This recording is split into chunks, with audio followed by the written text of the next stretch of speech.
大家好，我是熊哥贝卡。如果现在要你点开一款新的类吸血鬼幸存者游戏，你第一时间是不是也会想，又来了？这年头怎么连路边的野狗都在做幸存者？皮卡丘多得像是路边的野狗哎。老实说，这类型真的已经烂大街了。但今天这款地狱公主还是把我留住了。一来它有日本乐团 MIRI 操刀的主题曲，二来它在一个主打无脑爽的类型里塞了套挺硬核的玩法。今天我们就不废话，直接来拆解这款游戏的机制，看看它是真的有料，还是只是个缝合怪吧。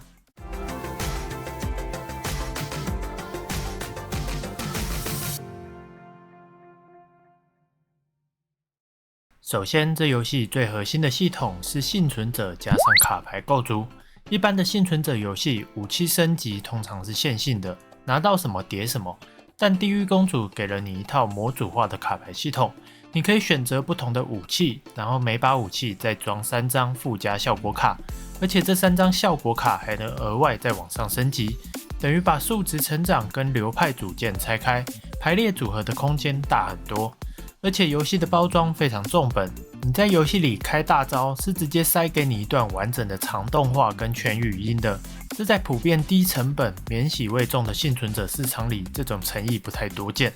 但这款游戏真正的难点在于关卡强度，如果你抱着我要来爽快割草的心态进去玩，10分钟后的 BOSS 战多半会教你做人。这游戏的 BOSS 战打破了幸存者游戏惯用的无限风筝拉打，他直接在场地上画出了一个竞技场的圈圈，你没办法一直往外跑，被强制关在这个小圈子里，跟一只会狂丢各种技能的 BOSS 拼走位、拼闪避。幸存者本来是靠数值膨胀，给你全荧幕清怪的权力感，但地狱公主却在最高潮时把这份权力收回去，逼你用传统动作游戏的逻辑来面对挑战。熊哥我自己的真实体验是，第一次打 BOSS 毫无悬念被初剑杀，摸手机之后第二次进去，千辛万苦把血跳清空，正准备喘口气的时候，结果发现他竟然还有第2阶段，我当场被白打了一段血，直接暴毙。直到第3轮我才真正通关，虽然过程很吃操作，但不得不说，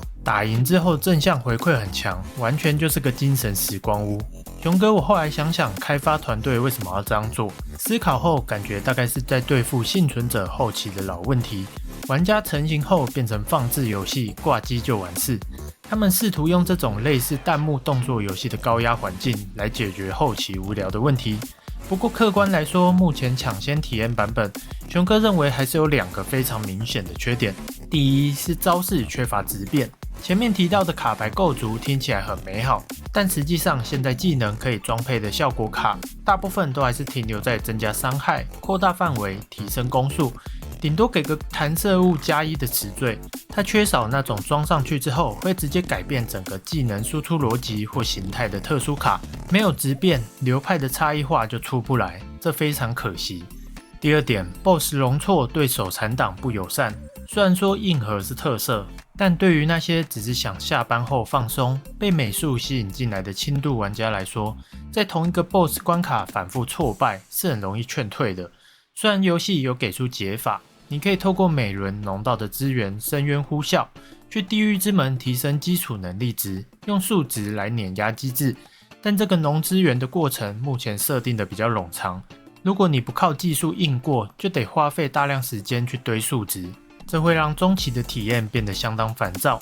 总结来说，地狱公主绝对是一款诚意十足，且试图在这海量的幸存者市场中找新出路的作品。它用华丽的美术跟音乐把你拉进来，然后用硬核的机制把你留在这里。